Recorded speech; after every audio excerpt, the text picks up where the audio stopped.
Congratulations on your award, Helen. The award recognises someone their club could not do without and who has dedicated many years of service to their club. How does it feel to win not just the Devon Award, but also the award across the entire country? Well, it was actually a big shock, but it made me feel really proud and honoured. I didn't even know that for the Devon Award I'd been nominated, so I've got to thank Usman for that. Along with the rest of the committee, it came as a bit of a shock. It was more of a shock to get the email from ECB because I actually thought somebody was taking the mickey.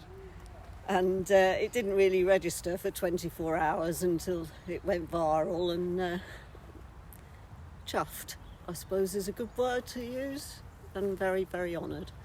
Brilliant. You've held many volunteer roles at Plymouth Civil Service and Roborough Cricket Club since you got involved in 1976, it says here. Can you give us a brief overview of the roles you've held and how you got involved with the club in the first place? It all started probably when I was 17.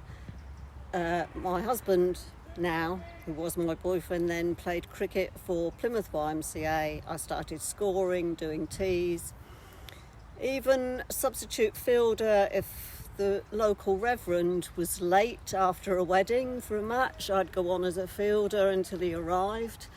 Then when my husband moved to Plymouth Civil Service, was involved behind the scenes, did a couple of stints as secretary, a couple of stints as treasurer. The two clubs, Roborough and Plymouth Civil Service, amalgamated in 2010, which coincided with when I actually retired, and I got asked to be secretary, which I was honoured for being asked, to be quite honest. And then it developed from there. I became welfare officer as well, parish representative for the club, general dog's body, you name it. I think I've done it, from painting pavilions to manually forking a square and numerous other jobs. All Stars programme started. I ran the first 3 years, loved every bit of it. Loved seeing the kids develop, and really that with two of our members who became coaches at the same time started our Colts section, because both clubs before the amalgamation had lost their Colts section. So it was a brilliant kickstart. It's evolved brilliantly under the person who's running it at the moment. We now have under 15s, under 13s and 2 under 11s. And the numbers are increasing all the time. It's just brilliant to see those youngsters come on. And one last achievement, last year I managed to set up an inaugural women and girls softball cricket evening. It was only the one session, but we had 18 women and girls there, aged from 17 to 67, and that's brilliant, and hopefully that's going to carry on in the future. Brilliant. In your nomination, it says that your legacy can be felt all around the club.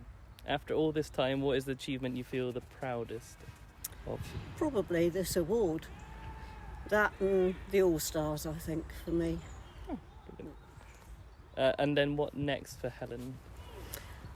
Enjoy the cricket a bit more. I am sort of known as the lady that walks round the boundary non-stop, and I'd like to be doing that a bit more instead of trying to catch somebody to say, can we do this, can we do that? It'd just be nice to enjoy a bit more.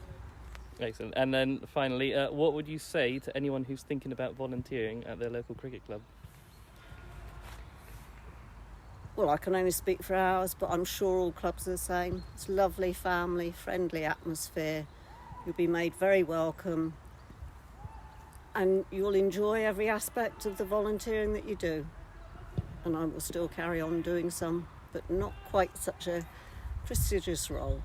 Brilliant. It's time for somebody new. Excellent. Thank you very much, Helen.